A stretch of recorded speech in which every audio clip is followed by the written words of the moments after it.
Alors on se retrouve, frères et sœurs, en cette soirée de ce jour du Ramadan, samedi 2 mai déjà, afin de, on va évoquer la question des conditions de la rupture du jeûne concernant le voyageur, al-Musafir.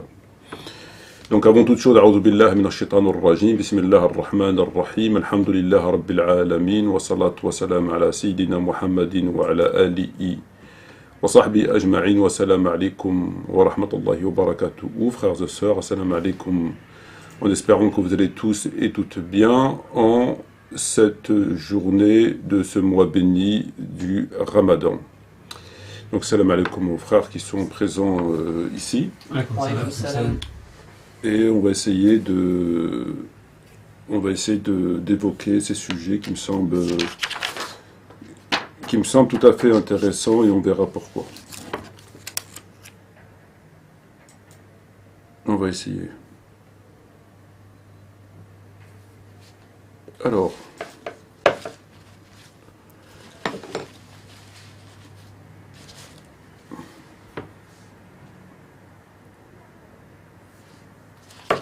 bon, alors nous avons plusieurs extraits de vidéos à écouter, donc qui ont été prélevés sur YouTube, qui ont été coupés, recoupés et découpés, afin d'en prendre le nécessaire.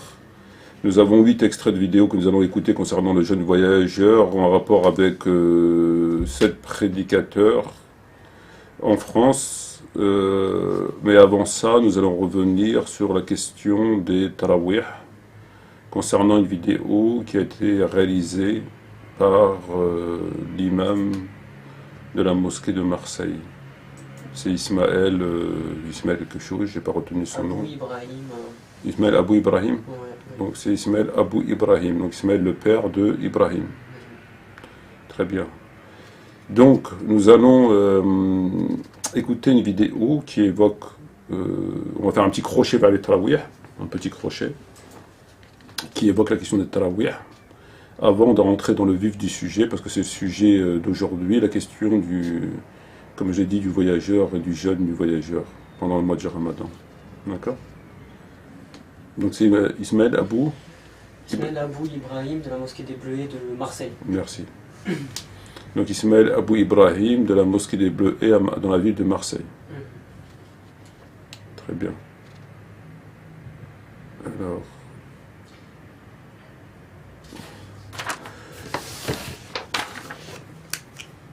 ça, on ne va pas s'attarder sur ça aujourd'hui. D'accord. Donc, Akhi Abdelrahman, tu vas passer l'extrait de Abou Ibrahim concernant les tarawih, et on va l'écouter, Inch'Allah. Ok. Bismillah, alhamdulillah, wa salatu wa salam ala rasulillah wa ala alihi wa sahbihi wa man wala. Assalamu alaikum wa rahmatullahi wa barakatuhu. Depuis le début de Ramadan, ou même avant Ramadan, je recevais plusieurs questions sur la manière de prier Tarawih à la maison, car comme vous le savez, avec le confinement, on est contraint de prier chez soi. Les questions qui revenaient la plupart du temps étaient je ne connais pas beaucoup, je n'ai pas beaucoup appris de sourate dans le Coran. Est-ce que je peux réciter plusieurs fois la même sourate dans les unités de prière? Est-ce que si je prie avec mon épouse, à quel endroit elle doit se positionner? Ce que je vous propose, Inch'Allah, c'est de répondre à ces questions dans cette vidéo.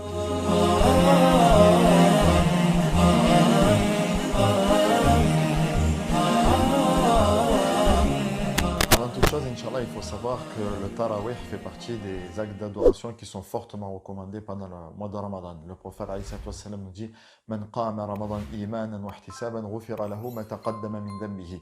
Quiconque prie le mois de Ramadan, les prières de Tarawih pendant le mois de Ramadan avec foi et conviction, verra si... Bon. Commence par cet extrait qui démarre sur les chapeaux de roue quand même. Il démarre sur les chapeaux de roue là. Qu'est-ce que tu as à nous dire exactement? Ah, moi j'ai plus rien à dire. Ah d'accord. Il a juste fait comme ses collègues. Il a cité un hadith et il a rajouté Tarawih. Voilà, ouais. Ah, je suis pas tout à fait d'accord. Ah bon? Non. Pourquoi? Ah, ben c'est à vous de me dire. Pourquoi ce serait à moi de vous dire? Nous on t'écoute, nous on est tes auditeurs. Ah non, pourquoi? non. Peut-être qu'il se peut que dans le hadith il y a le mot tarawih, dans ce qu'il vient de citer, non? Vous avez... Tarawih n'existe pas. Le mot tarawih n'existe pas. Il faut le faire exister. S'il n'existe pas, il faut le faire exister. C'est ce qu'ils ont fait. C'est ce qu'ils ont fait. Non, en fait, tout simplement, lui, en fait, ce qu'il a fait, contrairement à d'autres, notamment la vidéo dernièrement qu'on a vue de Nader Abou Anas, qui lui a fait un sharh du hadith qui est un sharh assez particulier, puisqu'il a lié ce fameux hadith, celui qui veille pendant les nuits du Ramadan, Dieu lui pardonne ses péchés. Lui, Nader, et comme beaucoup d'ailleurs, il a fait le sharh en le reliant au tarawih. Donc c'est l'explication du hadith, c'est le tarawih. Lui, il a fait mieux. Lui, il l'a cité en arabe, et après il l'a traduit, et quand il l'a traduit, il a intégré le mot tarawih. Donc le prophète a dit, celui qui veille les tarawih durant les mois du Ramadan avec foi et conviction, Dieu lui a pardonné ses péchés passés. Donc lui, il l'a intégré carrément. Je ne sais pas si tu peux repasser l'extrait ou ça cause pas de difficulté. Non, ça pose aucune. Qui sont fortement recommandés pendant le mois de Ramadan. Le prophète nous dit Man qama Ramadan imanan wa ihtisaban ghufira lahu ma taqaddama min dhanbihi. Quiconque prie le mois de Ramadan, les prières de Tarawih pendant le mois de Ramadan avec foi et conviction verra ses péchés pardonnés. Donc ces prières.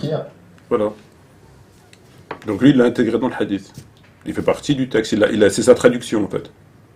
Il y pense tellement fort qu'il l'a intégré dans le texte. Oui, il a été un peu plus loin que les autres. En plus, on n'entend pas le mot tarawih quand il parle en arabe. On ne peut pas l'entendre parce qu'il n'est pas en arabe. Dans le texte, il n'y a pas de tarawih dans le texte. Même qama, dans ce hadith, il n'y a pas de tarawih. Donc, on ne peut pas l'entendre. Mais lui, il l'a rajouté dans sa traduction. Pour faire, du coup, après, développer quoi.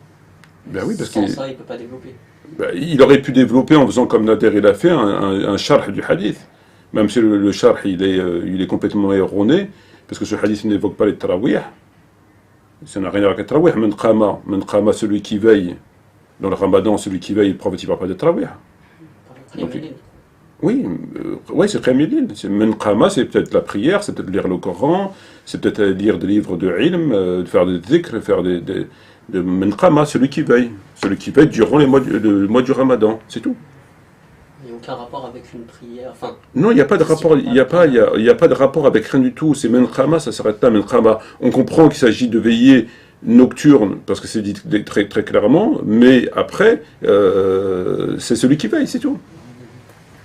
Ça n'a pas de rapport avec les tarawih. Ça n'a pas de rapport parce que c'est pas dans le texte. Déjà pour commencer, puis surtout ça n'a pas de rapport puisque le prophète ne les a pas connus. Donc il ne peut pas sortir un mot qu'il n'a jamais entendu de sa vie, le prophète. Comment il peut parler de tarawih alors que le prophète n'a pas entendu ce mot et que ce mot lui est ultérieur? Donc ça n'a pas de rapport. Ce hadith n'a absolument aucun rapport. Ça n'a aucun rapport. Et là, ils font dire au prophète ce que le prophète Mohammed n'a jamais dit. il monte sur le prophète quoi. C'est mentir sur... Bah oui, c'est le fait de faire dire au prophète des choses qu'il n'a jamais dit, c'est mentir sur le prophète. Il faut faire attention que son jeûne du mois du Ramadan ne soit pas annulé. Parce que moi, quand j'écoute des vidéos de prédicateurs pour pouvoir extraire des prélèvements, je me demande si mon jeûne n'est pas annulé. Parce que lorsqu'on écoute un prédicateur du système, est-ce que ça annule pas le jeûne? La question se pose. Donc lorsqu'il lui vient te dire une chose, il attribue au prophète, en falsifiant le hadith, parce qu'il l'a traduit. Et comme les gens, 90% des gens qui l'écoutent, ils écoutaient, même 100% des gens qui l'écoutent, ils écoutent en français, parce qu'ils parlent en français. Là, il l'a cité parce qu'il est en arabe, donc il l'a cité, mais les gens qui écoutent ces prédicateurs-là, c'est des gens qui écoutent en français. C'est pas des gens qui écoutent en arabe. Quelqu'un qui écoute en arabe, il sait que ce mot n'est pas dedans. Même s'il fait des tarawih, mais il sait que ce mot n'est pas dedans, donc il va tout de suite capter.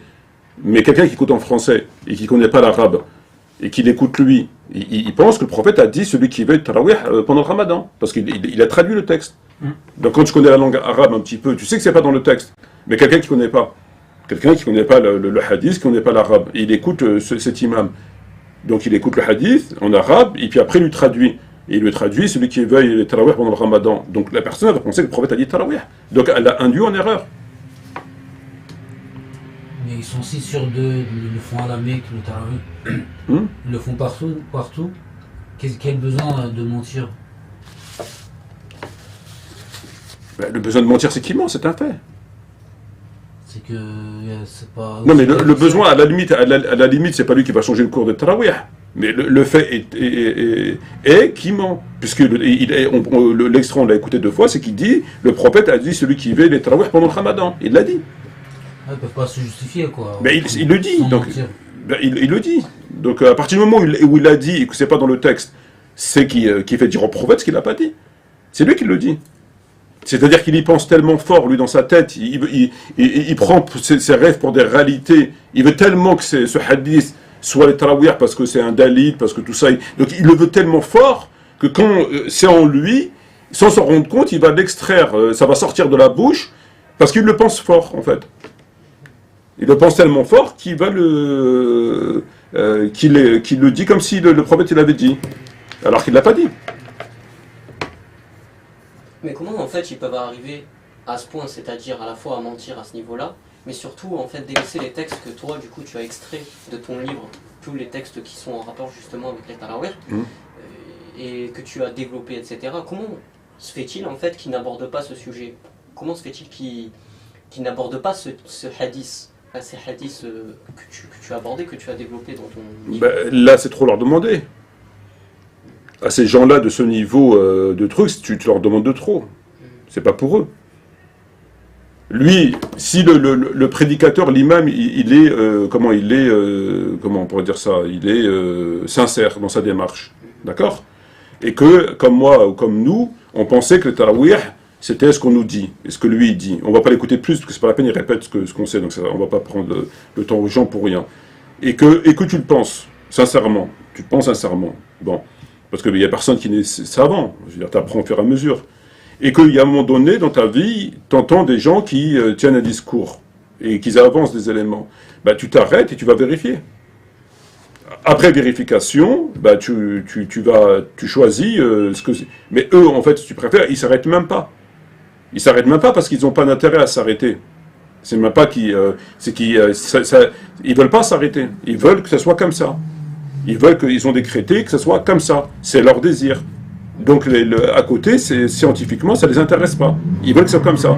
S'il n'y a pas quelqu'un, s'il n'y a pas une autorité au-dessus qui leur impose, une autorité au-dessus qui leur impose par la force, eux, ils ne s'arrêteront jamais.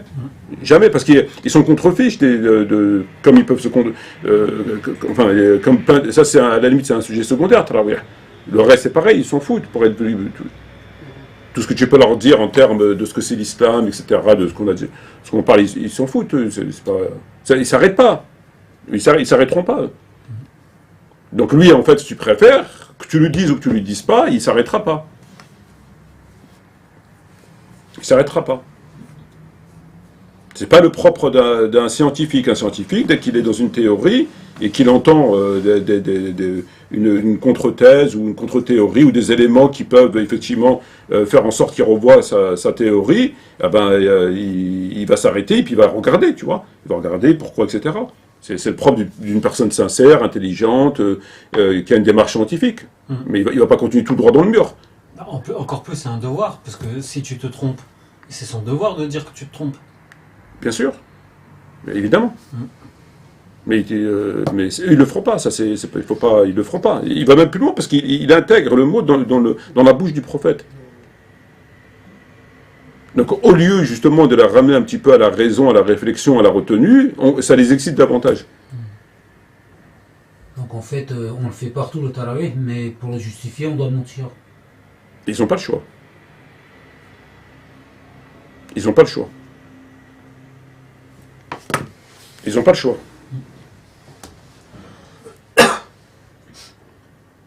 Donc on va pas écouter le reste de l'extrait. Mais encore une fois, je crois qu'on l'avait dit, c'est le culte de la personnalité en fait. Parce que ça aurait été toi, moi ou quelqu'un d'autre qui aurait fait ça, comme la question du jour du jeudi, le problème aurait été réglé dans 2 secondes montre en main. Tu vois. De toute façon, on le voit très bien dans les commentaires. À chaque fois, ça tourne autour de Omar. C'est ça, en fait. Qui es-tu pour remettre en question Omar? Voilà, c'est ça, en fait. C'est le culte des personnalités. Et qui existe depuis... L'Occident s'est débarrassé de cette espèce de culte. Ils sont débarrassés de ça. Ça existe un petit peu en Corée du Nord, dans le pays du Maghreb notamment, pas en Algérie, Dieu merci. Parce que je crois que c'est l'Algérie, il me semble que c'est le seul pays dans le monde arabe, en tout cas au Maghreb, à qui on n'a pas pu imposer d'avoir la photo du président chez eux ou dans les commerces. C'est-à-dire quand tu vas en Algérie, tu ne trouveras jamais dans les commerces, chez les commerçants, la photo de Bouteflika ou de son prédécesseur. On ne peut pas leur imposer. Parce que s'il ne l'aime pas, il ne l'aime pas. Et s'il n'a pas envie de la mettre, il ne la met pas. Alors que dans le reste des pays du Maghreb, tout le monde sait que tu ne fais pas 10 mètres sans voir la photo du souverain. Tout le monde le sait. En Syrie, Bachar, c'était comme ça. Kadhafi en Libye. Au Maroc, c'est comme ça. En Tunisie, à l'époque de Ben Ali, c'était comme ça. Donc, tu vois, le culte de la personnalité, il est là, puis les gens, ils l'acceptent. Parce qu'ils mettent, le mec, il vend du pain dans sa boulangerie, il met la photo de Ben Ali. L'autre, il vend ça, il met la photo d'un tel. Alors que, bon, ça se trouve, c'est même pas ce qui... je veux dire, il a l'opposé dans ses convictions, mais il la met. C'est le seul pays à qui ils n'ont pas pu imposer ça, c'est l'Algérie. En Algérie, il n'y a pas de ça. On ne peut pas leur imposer de mettre chez eux ou dans leur boutique une photo de quelqu'un qu'ils n'apprécient pas. Moins encore si les personnes en question sont des musulmans au sens strict, c'est-à-dire avec l'idéologie, pas traditionnellement. Là, c'est impossible. C'est-à-dire ils essayent même pas. Et donc, en fait, compte ce que tu vois là, c'est uniquement le culte de la personnalité, en vérité. C'est tout. Les faits, ils auraient été par rapport à quelqu'un d'autre, le problème leur était réglé depuis longtemps. Tu vois. D'ailleurs, il y a un texte qu'on peut retrouver dans le hadith, 8815, je crois qu'il est dans Tabarani, Youssef al-Qadi a dit, qui rapporte d'un tel, qui rapporte d'un tel, qui rapporte d'un tel, de Shuhba, etc., etc., il dit, si Omar avait aimé même un chien, ce chien serait celui que je chérirais le plus.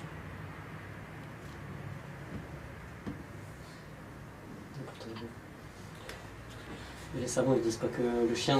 Les savants ils disent pas que les chiens c'est. Pas celui-là. Pas celui-là. Ah bah celui-ci. Sauf celui-là.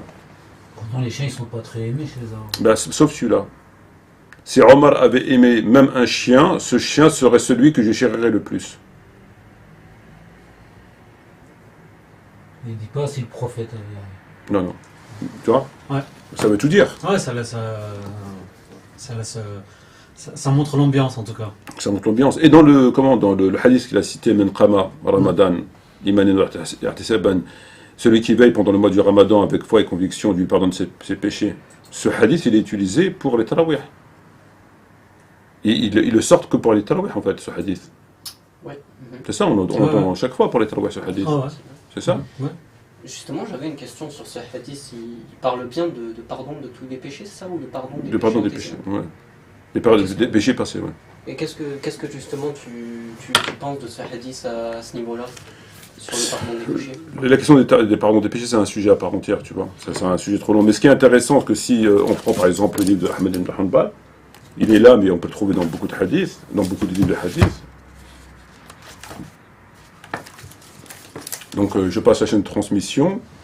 Le prophète Mohammed a dit Qala man tawadda fa ahsana al-wudu thumma sara rak'atayn ghufira lahu ma taqaddama min dhanbihi. Ce qui veut dire celui qui a fait ses ablutions et qui a fait de bonnes rak'ah, Dieu lui pardonne ses péchés passés. Et le hadith celui-là dit quoi?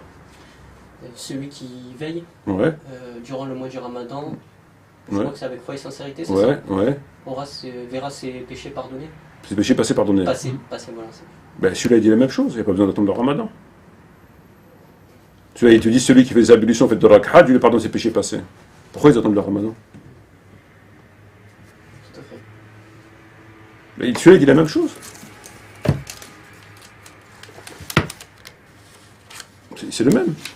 Tu peux pas reprocher aux musulmans de vouloir en faire plus, toujours plus. Mais déjà, c'est le même. من توضأ فأحسن الوضوء etc. ثم صار ركعتين غفر الله له ما تقدم من ذنبه. Donc, ils prennent un hadith qui n'a rien à voir avec le tarawih, comme s'il était exceptionnel. Et c'est tellement important que ce hadith, Allah te pardonne tes péchés passés, donc il faut le mettre devant, parce que c'est quelque chose d'exceptionnel. On le sort que pour les tarawih, et on le sort que pour le mois du Ramadan. Ça n'a pas de rapport avec le tarawih. La question n'est pas des tarawih. C'est-à-dire qu'on sort un texte tellement important, qu'on le sort que pour les tarawih et que pendant le Ramadan. Il est tellement important parce que Dieu te pardonne tes péchés passés. Donc celui-là, c'est quelque chose qu'il ne faut pas louper. On le sort pendant du mois du Ramadan. Alors qu'on a une formule beaucoup plus simple, que tu peux sortir toute l'année, qui consiste à faire beaucoup plus simple. Tu fais l'odo et tu fais deux rak'at, Dieu te pardonne tes péchés passés. Donc celui-là, pourquoi il le sort, son importance, elle est où? Parce que son importance serait que Dieu te pardonne tes péchés passés. Et pour que Dieu te pardonne tes péchés passés, il faut attendre le Ramadan. Et de surcroît les tarawih. Donc il est important ce hadith en ce sens où Allah te pardonne tes péchés. C'est un peu comme les qadr. Donc ce hadith il est important. Pourquoi? Parce que Dieu va te pardonner tes péchés passés. Donc je vais te donner un hadith moi, que Dieu te pardonne tes péchés passés. Mais attention, c'est que pendant le Ramadan. Donc comme le mois du Ramadan il arrive, il faut le mettre en application. Pourquoi? Parce que Dieu te pardonne tes péchés passés. Mais que pendant le Ramadan. Donc il ne faut pas louper l'occasion. Et de surcroît pour Tarawih. Alors qu'en réalité, tu as une formule beaucoup plus simple qui est valable toute l'année. Tu peux faire tous les jours, toute l'année. Celui qui fait l'odo et qui fait de bonnes rak'at, je lui pardonne ses péchés passés. Donc il y a un contraste entre le fait, l'exploitation qu'il fait du hadith qu'eux ils citent, et qui le présente aux gens comme quelque chose d'exceptionnel. Parce qu'il le présente comme une chose exceptionnelle. Et cette chose exceptionnelle, elle ne va qu'avec le Ramadan. Parce que le prophète a dit celui qui veille pendant le Ramadan. Il n'a pas dit en dehors du Ramadan. Donc on est obligé d'attendre le Ramadan. Celui qui veille pendant le Ramadan. Donc en dehors du Ramadan, tu ne peux pas. Ben, qu'est-ce que tu as si tu veilles pendant le Ramadan? Allah te pardonne tes péchés passés. Mais c'est pendant le Ramadan. Donc ne loue pas le mois du Ramadan. Il ne faut pas louper le mois du Ramadan. Donc profites-en pour que Dieu te pardonne tes péchés passés. Alors que ça, c'est faux. Puisque tu as des hadiths qui te disent celui qui fait l'odo et qui fait de rak'at, Dieu lui pardonne tes péchés passés. À tout temps, toute heure, à tout moment. Donc il n'y a rien d'exceptionnel. Eux, ils ont fait une chose exceptionnelle. Quand tu les écoutes, ils ont fait une chose. Et si bien qu'ils l'ont lié au tarawih. C'est-à-dire qu'ils te disent que si tu veux que Dieu te pardonne, il faut faire tarawih. Que Dieu te pardonne tes péchés passés, c'est pas rien. Il te pardonne tes péchés passés. Donc c'est quand même pas rien. Mais ça, tu vas me dire, oh, mais comment, c'est quoi le secret? Si moi je viens te voir, je dis, tu veux que Dieu te pardonne tes péchés passés? Oui, je veux bien, ce serait bien. Ça m'arrange, tu vois. Et donc je me dis, mais c'est quoi que tu me demandes en échange? En échange, pour que Dieu m'accorde ça, il y a bien une contrepartie. Ah, la contrepartie, c'est que c'est pendant le Ramadan et que tu fasses le tarawih. Celui qui veille pendant le Ramadan. Celui qui veille pendant le Ramadan. Allah doit pardonner ses péchés. Et oui, comment je peux veiller pendant le Ramadan? Ben, il faut faire le tarawih. Ah, c'est un truc donc à ne pas louper. Alors qu'en vérité, ils ont plein de hadiths, mais apparemment, les autres ne les intéressent pas. Et ils veulent que ce soit pendant le Ramadan. Mais pourquoi tu ne prends pas l'autre? Moi, je viens, je te fais une offre plus intéressante, plus alléchante. Donc ce commercial-là, il te propose une chose quand même qui défie toute concurrence. Ah bon, c'est quoi? Ah ben, tu fais l'odo, tu fais 2 rak'at, Dieu te pardonne tes péchés passés. Et quand je veux, quand tu veux. Le jour ou la nuit, le jour ou la nuit. En dehors du Ramadan, pendant le mois du Ramadan. Ah ben, je signe où? C'est plus intéressant. L'autre, il faut que j'attende 1 mois sur 12. En plus pendant le Ramadan, et en plus pendant la nuit, et en plus pendant le Tarawih. Et en plus, c'est dur. Et en plus, c'est ça le truc. Et en plus, c'est dur. Un autre, il vient te voir et te dit, non, non. Moi, j'ai mieux à te proposer. Et il te propose une autre formule. Toi, ce qui t'intéresse, c'est que Dieu te pardonne tes péchés passés. C'est ça le but. Ah ben, c'est ça que tu cherches? Il n'y a pas de problème. C'est quoi ta formule? C'est toute l'année. Jour et de la nuit. Facilement. Et que 2 rak'at. Pas 1 mois, 2 rak'at. Ça existe, ça? Oui, ça existe. Ben, tiens le hadith. Voilà. Mais frère, ils sont obligés d'utiliser ce hadith. Ils ne peuvent pas l'utiliser. Tu sors ce hadith-là, mais ils ne pourraient pas inclure l'élément de Tarawih. Non, mais on est d'accord là-dessus. On a bien compris qu'ils ont besoin de matière pour pouvoir alimenter. Ça, je pense que tout le monde l'avait compris. Ouais, c'est clair. Ben oui.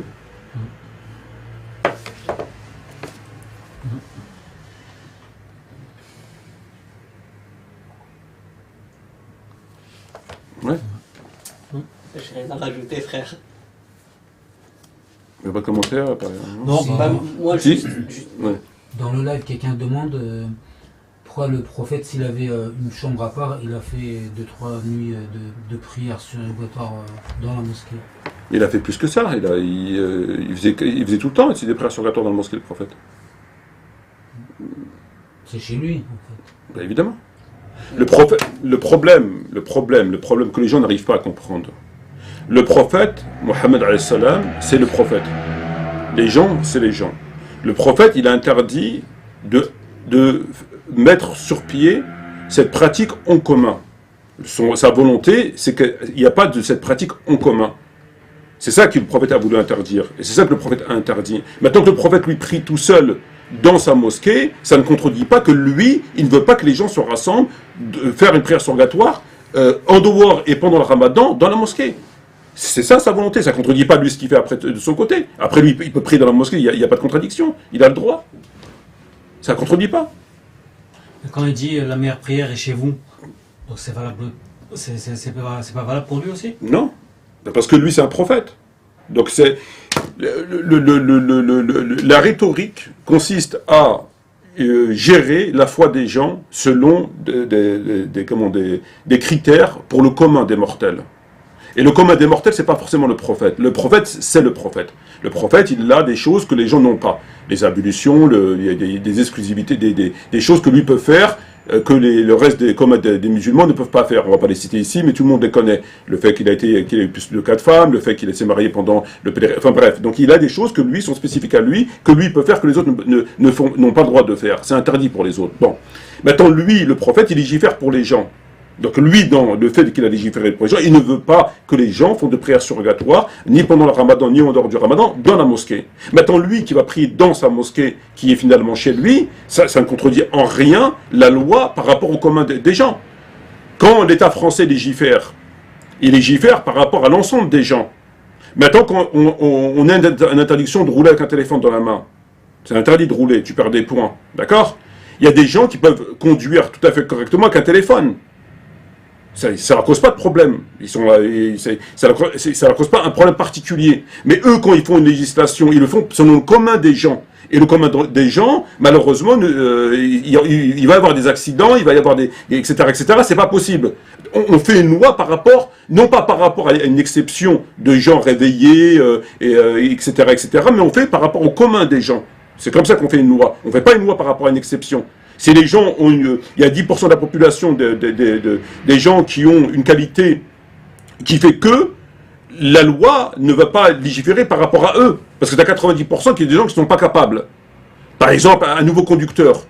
Un nouveau conducteur, il est tenu de respecter, de rouler moins le fameux 90 qu'on avait. Il ne peut pas dépasser cette limite. Bon, il y a des gens, même nouveaux conducteurs, qui conduisent mieux que des gens qui conduisent depuis 20 ans.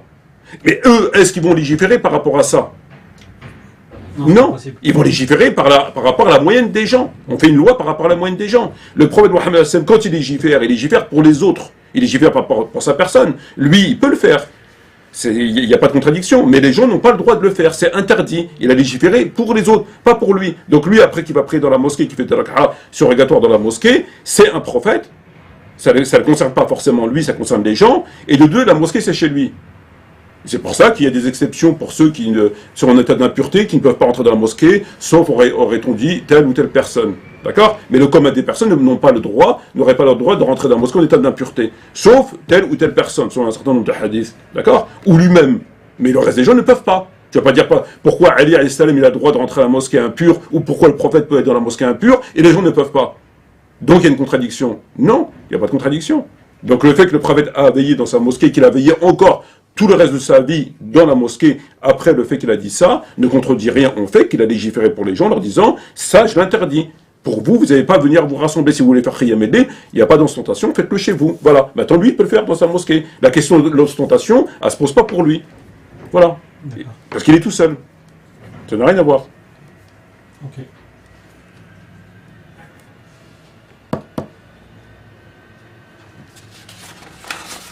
C'est bon? Il n'y a pas d'autres questions? Non. Bon, on va écouter maintenant, on va passer sur le sujet le plus important. Par rapport à ce hadith qui récupère notamment lui qui l'a cité, Nader Abou Anas, le fait de veiller pendant le ramadan, en fin de compte, tu as des formules beaucoup plus simples. Mais apparemment, ça ne les intéresse pas. Ils ne veulent pas. Et ils veulent que ce privilège soit accordé uniquement pour le mois du ramadan. C'est peut-être en lien avec la souffrance, avec la difficulté. C'est surtout un lien avec le tarawih. C'est-à-dire qu'il leur faut de la matière pour pouvoir alimenter le sujet. Parce qu'il leur faut des hadiths. Si tu leur dis, ouais, le tarawih, c'est quoi les hadiths? Ils leur refont des hadiths. Ils vont sortir quoi? S'ils n'ont aucun hadith, ils te disent, ouais, mais tu dis, toi, la première personne, ils sont les hadiths de tarawih. Le prophète, il a dit, il faut que ce soit le prophète qui dit, contrairement à Nader qui lui remonte à Omar ibn Khattab. Il faut qu'il. C'est normal. Il y a toujours des trucs, quand tu vas dire aux gens dans une mosquée ou à des gens, faites telle chose, faites telle chose, il faut inverser, c'est normal. Donc, c'est une sunna muakkada. voilà, sunna muakkada que beaucoup de savants sont détournés. C'est quand même étrange. Malik, etc., Shafi'i et d'autres ne la font pas. C'est une sunna, mais ils la font pas. Ce qui est paradoxal, si c'est une sunna, ils la font. Si c'est une sunna muakkada, une sunna, ils la font. Donc si les savants sont détournés de cette prière, en préférant chez eux, c'est que c'est une sunna que ça. Sinon, il faut qu'ils nous expliquent, les savants. Si Shafi'i, il ne fait pas les tarawih, il préfère prier chez lui, ou un certain nombre de compagnons, ou l'imam Malik, sans pour autant dire que c'est haram, très bien, mais dans ces cas-là, ce n'est pas une sunna. Il ne respecte pas la sunna. Parce que c'est une sunna. Il te dit c'est une sunna. Donc c'est une sunna, pourquoi il ne la respecte pas? Une sunna, c'est fait pour être respectée. Donc pourquoi ces grands savants ne l'ont pas respecté? Donc eux, lui par exemple, pour pouvoir argumenter, il lui faut des dalils. Maintenant ce hadith, il l'utilise là, mais il ne l'utiliserait pas. Il leur resterait quoi comme dalil? Comment le hadith m'est amputé, du coup, comme quoi il a dit, je crains que votre prière devienne une obligation, et que vous ne l'observiez pas. Ouais. Et qui s'arrête à ce niveau-là sans nommer en fait voilà. l'élément. Voilà, mais là c'est dangereux parce qu'il renvoie les gens vers Bukhari. Donc là déjà les gens ils vont s'intéresser à ce hadith, ils vont voir qu'il manque un morceau. Donc on l'écarte. Donc on écarte celui-là. Il reste quoi comme hadith? Après il reste rien d'autre. Il reste pas grand-chose finalement. Pour ainsi dire rien. Parce que les autres ça va être des hadiths irréguliers. Le prophète passant un jour par une mosquée, voyait des gens prier, qu'est-ce qu'ils font ça? Ils n'ont pas le Coran, bon bah c'est bien. C'est pas taouer, tu vois. C'est un truc qui passait par là. Bon. Il contredit. Non, mais même s'il contredit rien du tout, le simple fait, il faut que quand tu argumentes un sujet, quand tu dis aux gens de jeûner Arafat, c'est sunna, quand tu dis aux gens Tarawih, c'est une sunna, quand tu dis Shawwal, c'est une sunna, quand tu dis je sais pas quoi, c'est une sunna, si c'est une sunna, c'est que le prophète l'a fait. S'il l'a fait, c'est que tu as des textes. Ou alors, tu es en train de me dire c'est une sunna sans texte. C'est pas possible.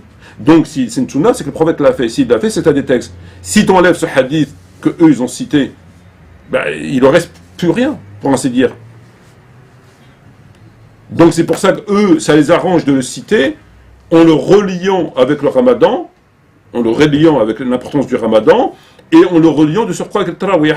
Alors qu'en réalité, quand tu le regardes, il n'y a ni de lien avec le tarawih, ni de lien avec quelque chose d'exceptionnel. Tarawih, c'est pas vrai, et exceptionnel, tu en as d'autres qui te disent celui qui fait les ablutions, qui fait de la rak'a, etc., Dieu lui pardonne ses péchés passés. Mais celui-là, ils n'en veulent pas. Ils veulent compliquer les choses. D'accord.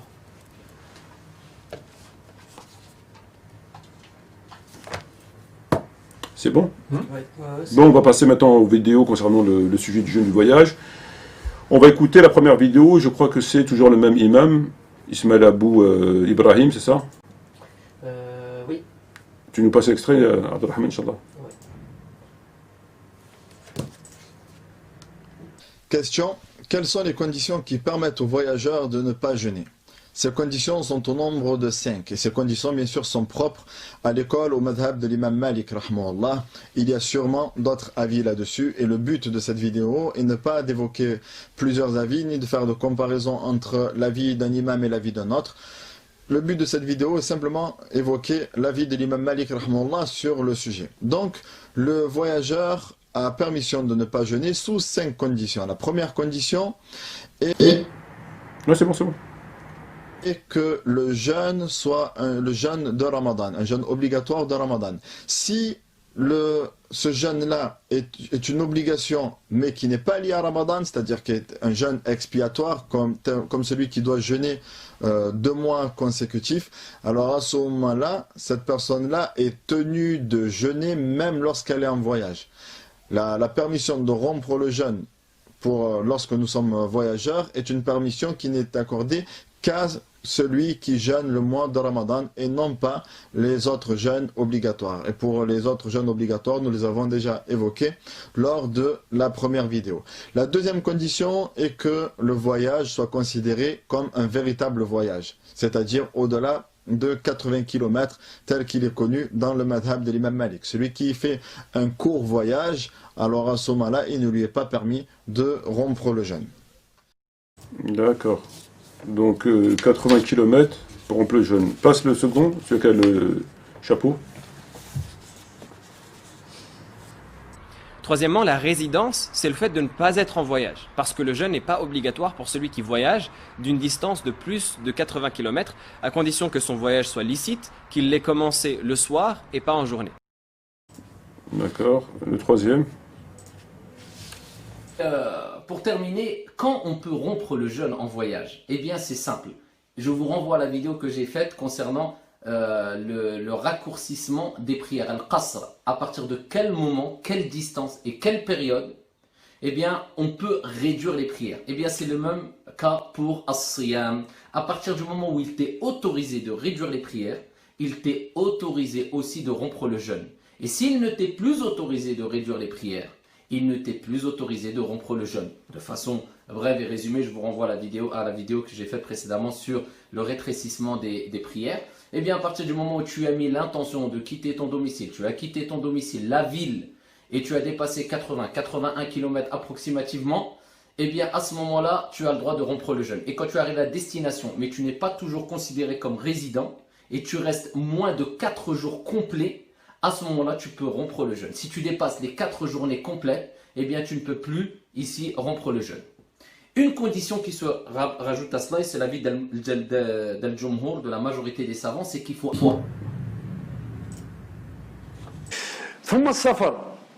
Alors, C'est Fawzan d'abord, mais c'est pas grave, c'est pas grave. Laisse. Je laisse. Ouais, laisse. متى يفطر المسافر? Quand est-ce? Je vais partir à Paris. Je vais partir à Paris demain. Je sors de chez moi à 6h du matin. Je prends le train à 8h. متى يفطر? Quand? Il faut que je quitte le lieu. Je ne prends pas le café chez moi. Non, je ne prends pas le café chez moi, les frères. Il faut que je quitte les lieux. Enfin, je quitte Aix ou Marseille. Il faut que je sorte de ma ville. Il faut que je m'éloigne de ma ville. Et là, effectivement, comme si tu peux jeûner, c'est mieux. Mais si tu ne peux pas, il n'y a aucun problème. Allah subhanahu wa ta'ala attaque ça. Ok? Ne me dis pas, c'est l'avion, c'est 1 heure, c'est... Allah subhanahu wa ta'ala قال فمن كان منكم مريضا أو على سفر. Du moment que tu es en voyage, même si tu prends un 747 et que tu es en première classe, tu es en voyage. Okay?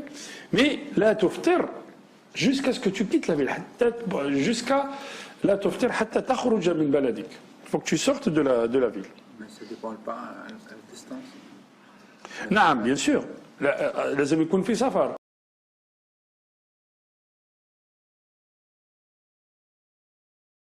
أحسن الله إليكم. وهذا سائل يقول: إذا كان السفر لا يشق على الصائم فهل يجوز له الإفطار؟ ويقول في سؤاله: وما هو حد السفر المباح فيه الإفطار؟ ما هو؟ حد السفر الذي يباح فيه الفطر. حد السفر الذي يباح فيه الإفطار هو السفر الذي تقصر فيه الصلاة، وهو ما بلغ مسافة 80 كيلو فأكثر، يعني يومين للراحلة. هذا الذي تقصر فيه الصلاة ويباح فيه الإفطار في رمضان. وهذا حده. وبقية السؤال؟ Évidemment, si après, t'as pas d'autres questions.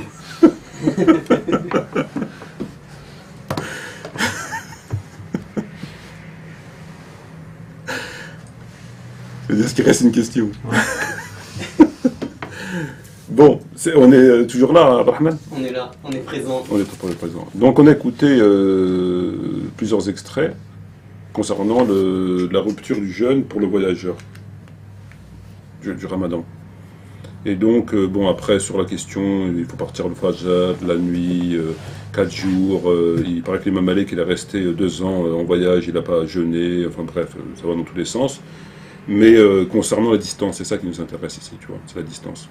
Et apparemment, par rapport à la distance, il y aura un consensus, c'est entre 80, 81, 82, voire 83 km. Donc si on les écoute et qu'on valide ce qu'ils nous disent, c'est qu'un musulman ou une musulmane, dès lors qu'il a parcouru 80 km environ, il est considéré comme ayant un statut de voyageur et que par conséquent, il est plus tenu, conformément à ce qui est écrit dans le Coran, de jeûner. Et Mourad Hamza, il rajoute, même si tu étais dans un 747, c'est un Boeing ça? Ouais. Boeing 747 en première classe avec la clim. Peu importe. C'est-à-dire que tu prends un avion, dès qu'il a parcouru 80 km, même en 747 Boeing première classe, c'est bon, tu peux boire ton jus d'orange ou manger des dattes ou autre chose éventuellement. Voilà. Bon, et là, je vous laisse évidemment la parole. Bon, bah, dans ce cas-là, se pose la question de la règle. Ce qui était applicable à l'époque du prophète, c'est ce qu'eux, ils ont pris. Pour en tirer cette règle, c'est qu'ils ont pris ce qui était applicable à l'époque du prophète. C'est ça. Voilà. Donc la question ce qui se pose, c'est est-ce qu'on peut revenir dessus? Là, tu fais le con. Oui. Tout à fait. Là, tu fais le con, là. Tout à fait. Parce qu'ils ont dû forcément se la poser. Ils savent que 80 km, c'est rien. Je pense qu'il y a un frère, qui est présent aujourd'hui, qui est venu de 80 km. En moins d'une heure. Donc tu jeûnes pas? D'après lui. 80 km. D'après lui. Et tu jeûnes ou pas? Moi, je... Et tu jeûnes. Mais est-ce que tu contredis pas du coup la règle fondamentale? Donc la question, une règle, est-ce qu'une règle c'est une règle? Une règle c'est une règle. Oui. Même si comment dire, la technologie ayant avancé fait qu'elle devient ridicule. T'as pas envie de répondre? Non mais faut me laisser le temps. Faut me laisser le temps un petit peu, tu vois. De se mettre dans la peau d'un con, c'est pas évident, tu vois. Se mettre dans la peau d'un con, c'est pas évident. Il faut laisser le temps, il faut une préparation quand même, hein. Il faut de l'entraînement. Il faut de l'entraînement quand même. Non mais parlez, je vous écoute. Bah, vous n'allez pas faire comme chez Timera ou comme chez... On vous écoute. Non, le peuple de France vous écoute. La règle, c'est 80 km. Tu nous emmerdes avec ta règle. Mais toute la question, c'est là. Donc, est-ce qu'on a le droit de la remettre en question? Est-ce qu'on a le droit de l'annuler? Ah bah, je te laisse répondre. Moi, je la pose, la question. Tu la poses? Moi, je pense que oui. Pourquoi? Moi, je pense qu'on a le droit de l'annuler. Pourquoi? Parce que ça devient complètement ridicule. Mais c'est une règle qui a été légiférée, entre guillemets, par le prophète. Le prophète, il a dit... Quels sont les textes qui légifèrent? Je peux pas te dire exactement, mais s'ils en sont arrivés là... Tu... Non, mais s'ils en sont arrivés là... Non, s'ils en sont arrivés à cette question, ils n'ont pas inventé les 80 km. C'était une histoire d'étapes, etc. Oui. Et moi, je peux pas te l'expliquer. Moi, je pense que c'est un ijtihad de savant à un certain temps, à une certaine époque, et qui, aujourd'hui, encore est d'actualité, enfin, qui le mettent encore d'actualité. Voilà. Alors oui, mais qui l'appliquait, cet ijtihad? C'est d'où il sort? Qui l'appliquait? C'est bien le prophète qui l'appliquait? Ben, non, pas forcément. Parce que c'est encore une fois une ijtihad des savants. Donc, qui dit ijtihad dit pas forcément une pratique du prophète. C'est un ijtihad. D'accord. Tu peux nous aider, frère, pour nous dire d'où il... Non, sur la question du kilométrage, moi je ne remets pas ça en question. Voilà. C'est-à-dire que ça vient, pour moi ça vient du prophète, alayhi salam, et qu'ils en ont conclu que là où il a rompu le jeûne, etc., moi c'est pas une chose que je mets en question pour moi. Voilà. Donc ça, on ne remet pas en question. Non, moi je ne remets pas ça en question. Mais la question c'est, ce qui était valable du prophète, est-ce que c'est encore valable aujourd'hui? Voilà. Mais il y a une raison pour qu'on puisse rendre le jeûne du fait qu'on fait 80 km autour du prophète dans un chameau avec le soleil du désert. Donc en fait c'est la difficulté. Moi aujourd'hui je fais 80 km avec la clim en 45 minutes. J'ai pas de difficulté. Est-ce que c'est toujours valable? Donc comme il n'y a plus la difficulté, la règle n'est plus valable. Bon, en principe, la facilité qu'Allah nous présente, c'est pour contrer par rapport aux difficultés qu'on va subir. Même pour raccourcir les prières. C'est à cause des difficultés qu'on va avoir pendant le voyage. Donc est-ce qu'on a le droit? La question c'est est-ce qu'on a le droit de revenir sur quelque chose que le prophète avait fait? Mais tout à l'heure, on va écouter un extrait qu'on a gardé pour la fin parce qu'il va falloir passer 2 vidéos en parallèle de Monsef Zendati du Havre du Savoir. Et lui, dans cette vidéo concernant le kilométrage, il dit que Allah Azza wa Jal savait que les gens allaient inventer des trucs, des moyens de locomotion plus rapides et que donc, si la règle c'est celle-là, on ne peut pas la changer sous prétexte que des gens vont inventer des... Tu vois, parce qu'Allah le savait, tu vois. Donc lui, il a anticipé la question, et comme d'ailleurs, comment il s'appelle, Mourad Hamza, qui lui te dit, il précise, c'est-à-dire qu'on a affaire à des gens qui ont pris en considération, c'est-à-dire c'est pas des gens qui ne savent pas. C'est pas comme, admettons, je sais pas moi, une maladie, éventuellement, qui sont pas au courant du tenant et des aboutissants de cette maladie, qui ont jugé qu'elle annulait le jeûne, et que finalement elle l'annule pas en raison de parce qu'il y a un élément qui leur échappe. Parce que sur des sujets comme ça, il y a toujours des éléments qui peuvent t'échapper, et avoir un avis, que quand tu es au courant d'un élément qui t'a échappé, tu revois ton avis. Eux, ici, on a affaire à des gens qui connaissent la question de l'automobile, parce qu'ils vivent dans l'époque de l'automobile, etc., et de l'avion, donc ils connaissent l'automobile, l'avion, c'est-à-dire c'est pas une question de gens, ces gens-là n'ont pas vécu, admettons, je sais pas, l'automobile, elle existe depuis combien de temps, on va dire, au Moyen-Âge, on va dire, allez, bon, c'est pas des gens qui ont vécu au Moyen-Âge, et qui parlent, c'est pas des extraits qu'on a pris du Moyen-Âge, et qu'on analyse aujourd'hui, parce que là, c'est nous, on se trouverait ridicule, parce que c'est des gens qui sont exprimés au Moyen-Âge. Là, on a affaire à des gens qui vivent au XXIe siècle, et qui par conséquent sont au courant de l'avion, si bien que Mourad Hamza te dit 747 Boeing première classe, si bien que Zenati te dit Dieu avait pensé à ça, donc c'est la loi, il a dit c'est la règle d'ailleurs, comme toi, il dit c'est la règle, donc c'est des gens qui savent. Et malgré que ce sont des gens qui savent, ils disent des choses qui dépassent l'entendement. Ça, c'est garder la règle des 80 km, c'est honteux. Je veux dire, c'est des gens, normalement, ils devraient plus s'exprimer sur l'islam. Parce qu'à partir du moment où ton cerveau, il n'est pas dans la capacité de faire la part des choses sur une question aussi évidente, aussi... enfin, je ne sais pas, moi, comment on pourrait... on n'est pas dans le sujet complexe, on n'est pas dans l'ijtihad, où la personne qui doit aller de raisonnement en raisonnement pour aboutir à une conclusion, c'est-à-dire qu'elle est obligée d'aller chercher dans le Coran les éléments directs. Il n'y en a pas, elle va chercher dans le Coran des éléments indirects. Les éléments indirects qu'elle va trouver dans le Coran, il faut qu'ils soient bien liés au sujet qu'elle va évoquer, non pas des choses qui peuvent être considérées en apparence comme en rapport avec le sujet, mais qui en vérité ne le sont pas, donc ça peut l'induire en erreur. Donc il faut qu'elle soit sûre du verset ou des versets qui n'évoquent pas la question, mais qui comporte une information, et qu'elle est sûre que cette information elle a un rapport avec son sujet. De là, elle va développer, on allant vers le hadith. S'il n'y a pas de hadiths clairs, elle va aller sur les hadiths qui sont, sur lesquels elle peut relier. Donc l'ijtihad, c'est un développement.